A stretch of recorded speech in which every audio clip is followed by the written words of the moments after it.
World साथ में public news में इस वक्त हूँ बिहार के चंपारण इनरवा बाजार में। जैसे कि ये आपको मैं दिखाना चाहूँगा, ये मैं खड़ा हूँ ओरिया नदी के पास। काफ़ी भयानक कटाव करती है जब बरसात का दिन होता है। इसी बीच ये देखिए सामने जो आप बांध देख रहे हैं, ये नेपाल का बॉर्डर है। वो अपना एक तरह से नदी को सुरक्षित कर रही है, अपने गाँव को बचाने के लिए बांध दिया है। लेकिन गाँव में खास तौर पर इनरवा बाजार के गाँव है इनरवा, तो वहाँ पर जो कटाव करती है तो उस पर कोई भारत सरकार के द्वारा यहाँ पर बांध नहीं बांधी गई है। तो इसी तो दिखाता हूँ, ये देखिए किस तरह से नदी कट करती है। खास तौर पर जब बाढ़ आती है तो इनरवा बाजार और इनरवा गांव के लोगों को काफ़ी परेशानी होता है। एक तरह से घर से छोड़कर दूसरे ऊंच जगह पर जाना पड़ता है। तो इसी बीच यहाँ के इनरवा के कुछ नौजवान हैं, उनसे बात करना चाहेंगे।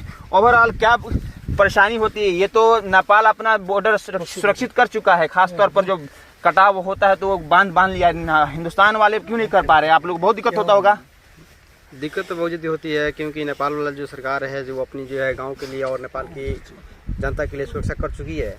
और हमारी इंडिया के जो है सरकार जो है और हमारी इनरवा पंचायत की जो है यहाँ से लेकर भांगा तक जो है बहुत समस्या चलती है।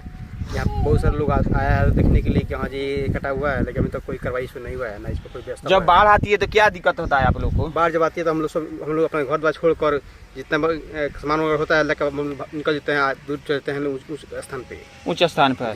क्या चाहते हैं आप लोग? मतलब ये आप जिस तरह नेपाल अपना बांध लिया है, बांध उस तरह हम लोग यही चाहते हैं कि जिस तरह नेपाल जो है अपना कर लिया है उस तरह हम लोग इंडिया भी कर लेता है कि हम लोग सुरक्षित रहें। बस तो और भी लगे ग्रामीण लोग हैं, क्या कहेंगे आप लोग? क्या दिक्कत होता है जब बाढ़ आता है? तो दिक्कत यही होता है कि हम लोग तो अपना समझे मोटी बांध कर ऊंची जगह पर चले जाते हैं। उसके अलावा समझ जाए कि हम लोग की धान की खेती भी करते हैं, लेकिन खेती हम लोग को आकर बालू पानी से भर देता है। हाँ। खेती हम लोग नहीं हो पाती है। प्लस में समझ जाए कि गेहूं की खेती मात्र होती है इधर, दूसरा धान की खेती नहीं होती है।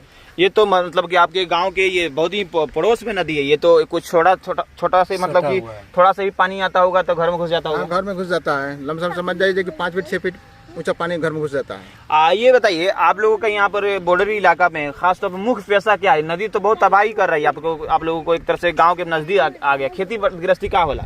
खेती गृहस्थी इसको लेकर के बहुत पस्त हो जाता है। काम यहाँ पर काम करना मुश्किल होता है। और चंद ही महीनों के बाद एक ऐसा समय आने वाला है बारिश का, जिसके वजह से जब बारिश शुरू होगा तो लोग यहाँ जितने भी नदी के करीब में है, कोई आदमी अपने घर पे नहीं रहता है। वो अपना सामान ले जाकर के दूसरे गांव में रखता है ताकि वो नुकसान ना हो। आप यहाँ देख सकते हैं कि ये नदी लगभग बॉर्डर के पास था। ये बॉर्डर पे था, लेकिन सरकार की लापरवाही और यहाँ के प्रतिनिधि सिकटा विधानसभा क्षेत्र के जितने भी प्रतिनिधि विधायक हो, जितने भी आए और गए, लेकिन आज तक इस समस्या का निदान उन लोगों से नहीं निकल पाया, जिसके वजह से दूसरे मुल्क से नदी आज हमारे मुल्क में आ गई। और मुल्क में आने क्या है कि गांव के साथ सटे हुए चली आई।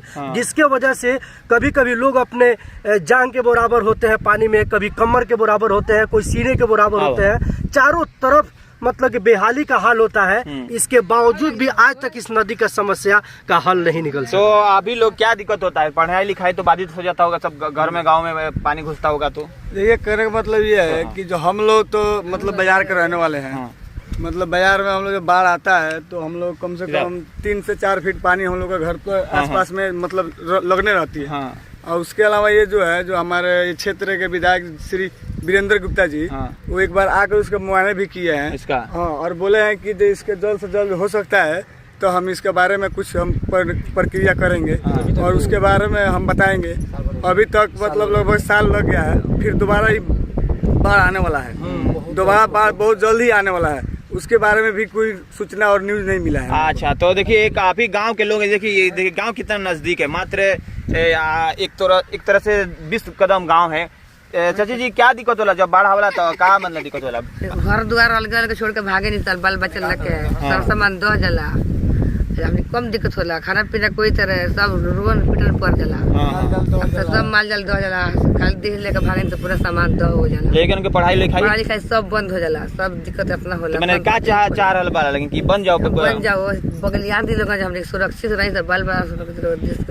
नेपाल तो अपन बांध लिया है, सब नेपाल बांध सब बांध लेला पूरा पानी हम फेंकत कितना दिक्कत होता है, कितना प्रशासन पानी सामने। तो देखिए मैं लगातार दिखा रहा हूँ ये सिचुएशन ये है। तो देखिए ये नदी है, और ये नदी काफ़ी कटाव, ओरिया नदी सीधे नेपाल की तरफ से आ रहा है और सीधे भारतीय बॉर्डर की तरफ से है। और सामने जो देख रहे हैं बांध जो बनी हुई है वो नेपाल का इलाका है, वो बांध लिया है। लेकिन इंडिया का जो इलाका है लगातार जो पानी आती है तो सीधे एक तरह से भारत में घुसती है बिहार में, उसके बाद से काफ़ी लोगों को परेशानी होती है। तो ये है हालात, ये है सिचुएशन जो आपको मैं दिखा रहा हूँ। ओरिया नदी जो कि मैनाटार ब्लॉक की इनारवा बाजार में जो नदी कटाव करती है, काफ़ी मुश्किल होता है। बहरहाल आप देखते रहिए जामिया वर्ल्ड, साथ में पब्लिक न्यूज़ में तस्लीम, बिहार का चंपारण, इनारवा बाजार से।